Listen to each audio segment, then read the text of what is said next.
National integration क्या है? Is there any problem of integration in Pakistan? What is disintegration and what are the issues of integration in Pakistan, and how we can tackle these problems to maintain national consensus or national integration? हमने जो पहले दो topics पढ़े हैं, democracy और governance, हमने उन पर एम्फेसिस किया कि there is failure of democracy in Pakistan or there is bad governance in Pakistan. We have discussed at length reasons behind both these things, governance and democracy, the failure of democracy.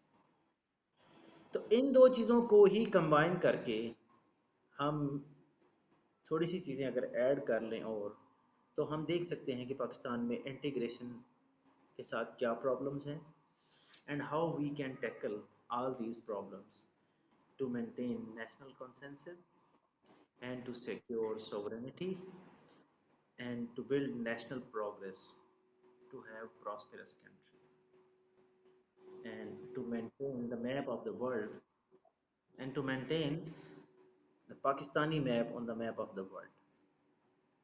ठीक है, बात आप लोगों को पहले समझा दी जाए कि जी इंटीग्रेशन क्या है, उसके बाद डिसइंटीग्रेशन की बात करेंगे कि वो क्या है, फिर पाकिस्तान में इंटीग्रेशन के जो इश्यूज उनको देखेंगे, और उन इश्यूज को हम सॉल्व कैसे कर सकते हैं इन द लॉन्ग रन, हमने क्या करना है, और पास्ट में इंटीग्रेशन के साथ जो प्रॉब्लम आया, जो डिसइंटीग्रेट हुआ पाकिस्तान का एक पार्ट, पाकिस्तान का जो इंटेग्रल पार्ट था, और हम कह सकते हैं कि that was dismemberment of Pakistan.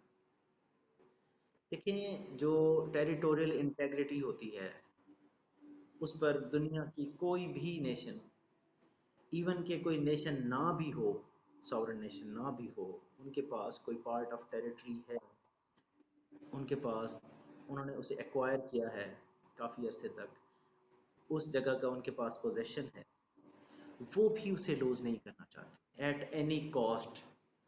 ढेर सारी एग्जांपल्स ऐसी हैं। हम तो फिर सॉवरेन स्टेट हैं और थे, इसके बावजूद डिबैकल ऑफ पाकिस्तान की सूरत में 1971 में हमने एक बहुत बड़ा पोर्शन, जो आबादी के लिहाज से भी एक बहुत बड़ा पोर्शन था और रकबे के लिहाज से भी, रेवेन्यू जनरेशन के लिहाज से भी, और अगर हम देखें तो उसकी जो स्ट्रेटेजिक लोकेशन थी या जो पोटेंशियल था वहाँ पर ट्रेड का, उसकी पोर्ट्स के हवाले से, वहाँ की फसलों के हवाले से, वहाँ की कानून के हवाले से भी वो जगह खासी इम्पोर्टेंस की हामिल थी। But we have lost in the form of Bangladesh, that portion is remembered today. वो मशरकी पाकिस्तान था तब। मेरी क्या मुराद है, मैं इस सारे डिबेट को अपनी डिबेट इंटीग्रेशन का हिस्सा नहीं बनाना चाहता, लेकिन डिस इंटीग्रेशन की इस एग्जाम्पल को सामने रखते हुए हमें ये पोटेंशियल थ्रेट जो है इसका तखमीना लगाना है, इसका अप्रेजल करना है हमने कि ये किस कदर ख़तरनाक हो सकता है हमारे लिए ये इशू, और हमने इसको किस तरह से टैकल करना है, किस तरह से इसको साथ लेकर चलना है, so that in the future we should not have such problems of integration in Pakistan. अब देखें, डिसइंटीग्रेशन को जिन लफ्ज़ों से डिस्क्राइब किया जा सकता है उनमें सेग्रीगेशन और पोलराइजेशन के वर्ड भी यूज, ठीक है, किसी हिस्से का बखरा हो जाना, किसी इलाके का अलहदा हो जाना, किसी पॉलिटिकल पार्टी का या लोगों के मजमे या इकट्ठ का ये सोच लेना कि वो मुल्क की रूलिंग पार्टी, मुल्क की जो नेशनल कंसेंसस ओरिएंटेड पीपल हैं, जो उनकी थाट्स हैं, जो उनका नज़रिया है, उनसे अलहदा एक सेपरेट नेशनहुड बनाना चाहते हैं और मुल्क से अलहदगी अख्तियार करना चाहते हैं, उस वक़्त हम कहते हैं कि जी problem of integration is arising and there could be disintegration within the state. और पाकिस्तान में चूँकि एक बार हम अपना एक इम्पॉर्टेंट हिस्सा 1971 में मशरकी पाकिस्तान खो चुके हैं, जो कि आज बांग्लादेश बन चुका है, हम कह सकते हैं कि पाकिस्तान में एक पोटेंशियल थ्रेट है, क्योंकि जो इंसेप्शन ऑफ पाकिस्तान है वो एंटी पाकिस्तान लॉबीज़ को आज तक हज़म नहीं हो रही। उसमें आप देख सकते हैं वजूहात, ईस्टर्न बॉर्डर है हमारा, वो since Inception till today engage है। जो वेस्टर्न बॉर्डर है वो पोरस बॉर्डर है, और जो वो डेविड लाइन है वहाँ का जो फ्रंटियर है वो भी मुतनाज़ा है। अफ़गानिस्तान वाले इसको भी तस्लीम आज तक नहीं करते कि ये डिसाइडेड बॉर्डर है। बहुत सारी स्क्रिमशेस अफ़गानिस्तान के रास्ते वर्ल्ड लॉबीज़ की तरफ से यहाँ पर फैल चुकी है। ये एक बहुत लंबी डिबेट है कि 1979 के बारे में क्या हुआ, जब दो वर्ल्ड पावर आपस में लड़ रही थी, पाकिस्तान ने किसका साथ दिया, और फिर वर्ल्ड ऑर्डर चेंज हो गया, दुनिया बाइपोलर से यूनिपोलर की तरफ आ गई, फिर हालात चेंज हुए और नॉन अलाइंड की जो मूवमेंट्स हैं वो स्टार्ट हो गए। फिर वार ऑन टेरर का एक दौर आया 9/11 के बाद। फिर पाकिस्तान की इम्पोर्टेंस को रियलाइज़ किया वर्ल्ड पावर ने, और पाकिस्तान के बगैर चूंकि वो यहाँ पर फाइट नहीं कर सकते थे, और वार ऑन टेरर के नाम पर पाकिस्तान को फिर पाकिस्तान के ऊपर फिर ये एक जंग दहशतगर्दी के नाम पर इम्पोज कर दी गई। भले पाकिस्तान विलिंगली इस जंग का हिस्सा नहीं है, न था, लेकिन inevitably Pakistan had to participate in it। मैं जो उस वक़्त के रूलिंग हुक्मरान थे को क्रिटिसाइज़ करने नहीं जा रहा, हमारी डिबेट दूसरी तरफ चली जाएगी। मैं वार ऑन टेरर पर बात करने नहीं जा रहा, हमारी डिबेट दूसरी तरफ चली जाएगी। मैं साउथ एशिया के सिक्योरिटी कंसर्न्स को डिस्कस करने नहीं जा रहा, बात फिर दूसरी तरफ चली जाएगी। मैं सी पैक या चाइना साउथ ईस्ट एशिया की जो पॉलिसीज़ हैं मैं उनको डिस्कस करने नहीं जा रहा, बात फिर हमारे टॉपिक से हट जाएगी। मैं वापस आता हूँ डिसइंटीग्रेशन की तरफ, कि डिसइंटीग्रेशन है क्या। डिसइंटीग्रेशन थोड़ा सा मैंने एलेबोरेट किया, फर्दर उसको आगे बढ़ाता हूँ बात को, कि मुल्क में ऐसे सेंटिमेंट्स पैदा हो जाना जो कुछ लोगों को कुछ इलाका अलहदगी करने के बारे में सोचना। मिसाल के तौर पर ग्रेटर बलूचिस्तान और न्यू ग्रेटर बलूचिस्तान की जो तहरीकें हैं वो सेपरेटिस्ट मूवमेंट्स थी, ठीक है। जो बलूचिस्तान की इंसर्जेंसी है 1973 की, वो भी फॉरेन लॉबीज़ के ईमा पर, उनके इंस्टिगेट करने पर, ठीक है। और हमारे जो कन्वेंशनल राइवल हैं उनकी कोशिशों से बेसिकली ये जो स्ट्रेटजिक इम्पोर्टेंट है पाकिस्तान की due to Balochistan, due to Gwadar, इस हिस्से को पाकिस्तान से अलहदा करने की एक तहरीक थी जो कि अल्लाह के शुक्र से नाकाम हुई, और अब सिनेरियो काफ़ी डिफरेंट है। हमने पाकिस्तान के 70-72 सालों की जो हिस्ट्री है इसमें देखना है कि इंटीग्रेशन को क्या क्या प्रॉब्लम्स रही। देखिए, एक्चुअली हम इसको 71 के बाद ही डिस्कस करेंगे, क्योंकि 71 तक तो हम डिसइंटीग्रेट कर चुके हैं एक पार्ट को, हम वहाँ पर इंटीग्रेशन को मेंटेन रखने में फेल हो चुके हैं, ठीक है। अब डिसइंटीग्रेशन यही है कि मुल्क के किसी हिस्से को अलहदा कर लेना, या मुल्क के जो फेडरेटिंग यूनिट्स हैं उनका आपस में इत्तेफाक पैदा ना होने देना, या मुल्क की सलामती और सालमियत को ख़तरा लाहक होना ही डिसइंटीग्रेशन है। अल्लाह ना करे कि हमारा मुल्क टूटे, ठीक है। मुल्क को तोड़ने की साजिश करना डिसइंटीग्रेशन की साजिश है बेसिकली। मुल्क के हिस्से बखरे करना, टुकड़े अलहदा कर लेने की जो साजिश है, that is called disintegration, that is called problem of integration, that is called segregation, that is called polarisation. तो पाकिस्तान का एक हिस्सा चूंकि अलहदा हो गया तो ये पोटेंशियल थ्रेट है। हम ऐसा लॉस दोबारा कभी नहीं करना चाहते। उसके लिए हमें अपनी कम्युनिटी को यकजान करके रखना है और उनको जोड़ कर रखना है। नेशनल कॉन्सेंसस पर डटे रहना है। ठीक है, नेशनल इंटेग्रिटी पर कंप्रोमाइज नहीं करना। अपनी सॉवरेनिटी को, पाकिस्तान की सालमियत को किसी सूरत हमने कंप्रोमाइज नहीं करना। That is integration. इंटीग्रेट करना, जोड़ना।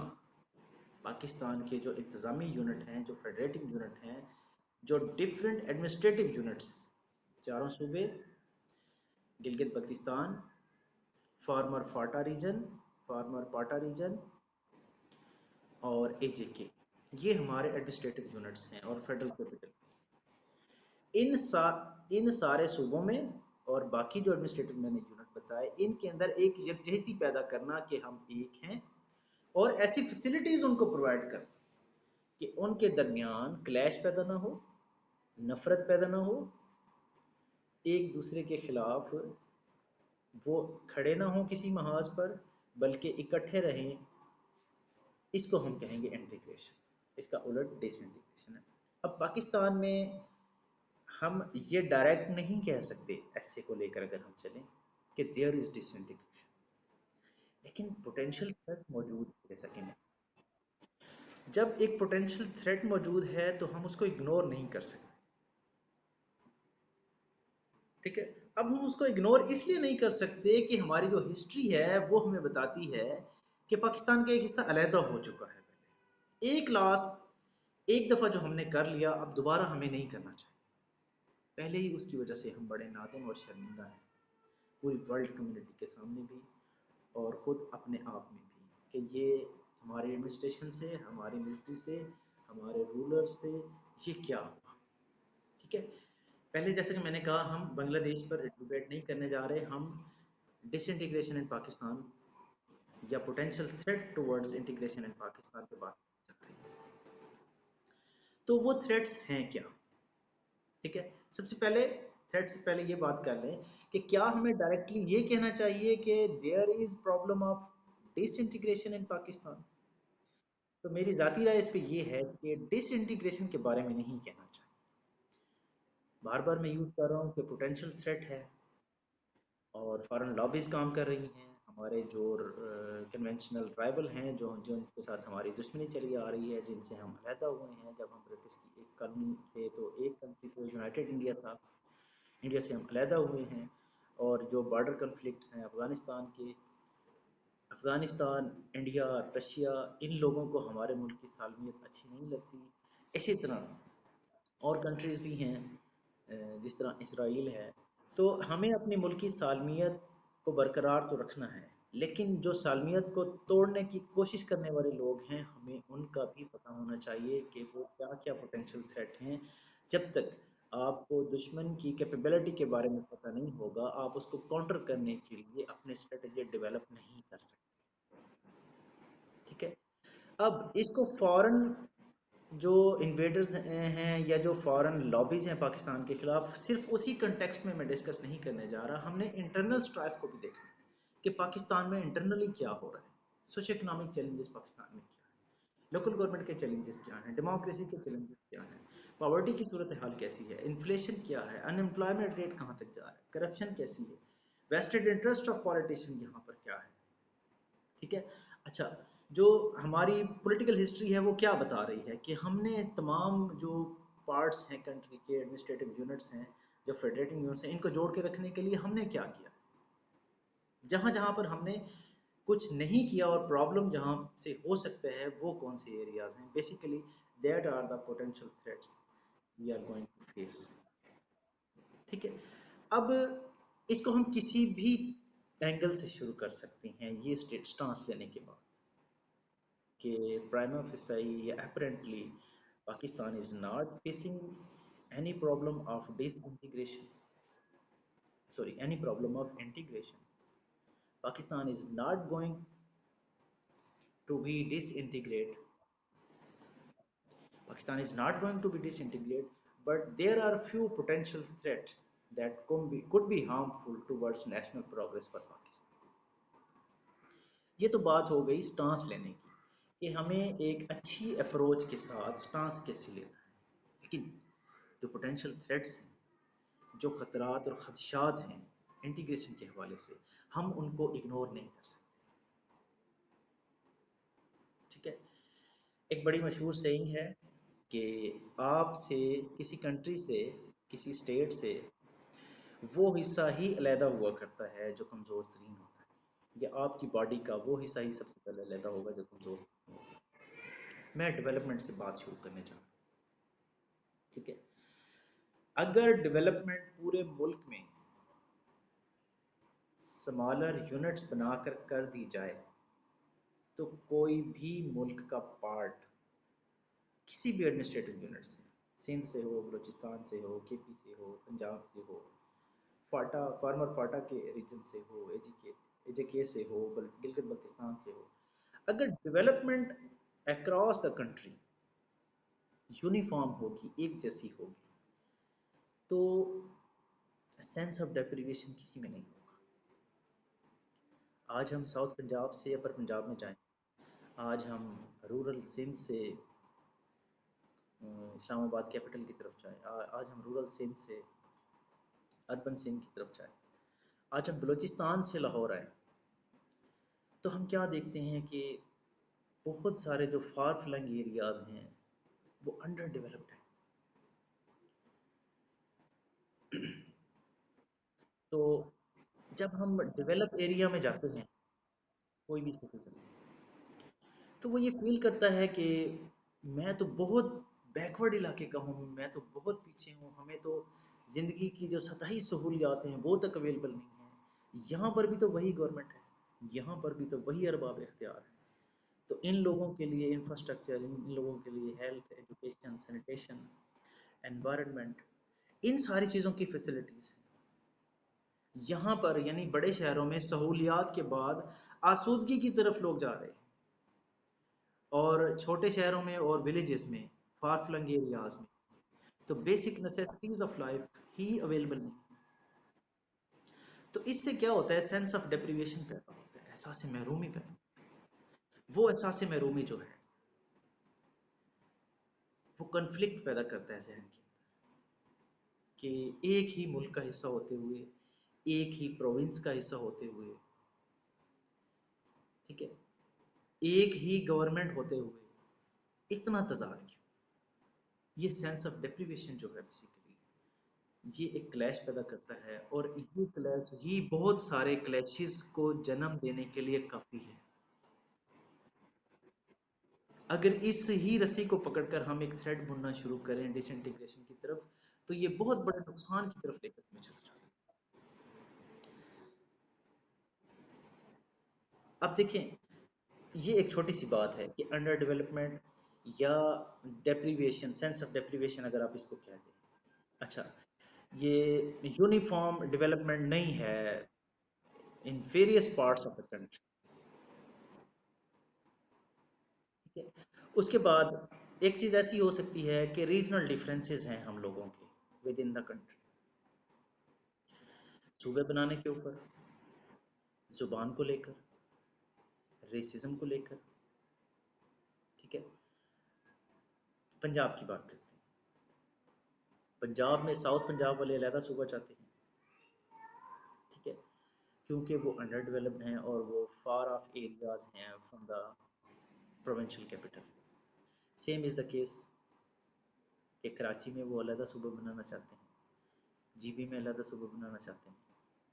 ठीक है, इसी तरह बलूचिस्तान में फर्दर सूबे बनाने की जो तहरीक है, मुल्क में अगर यूनिट्स ज़्यादा बना दिए जाएंगे तो जो लोकल गवर्नमेंट सिस्टम है वो ज़्यादा मजबूत हो जाएगा, जो लोगों के प्रॉब्लम्स हैं ग्राउंड रूट लेवल के वो जल्दी एड्रेस होने लग जाएंगे। इसका ये मतलब नहीं है कि हम डिसइंटीग्रेट हो जाएं।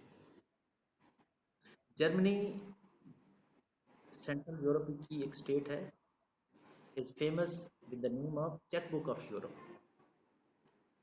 एक टाइम, जी मैं एंड में क्वेश्चन लेता हूँ। एक टाइम था,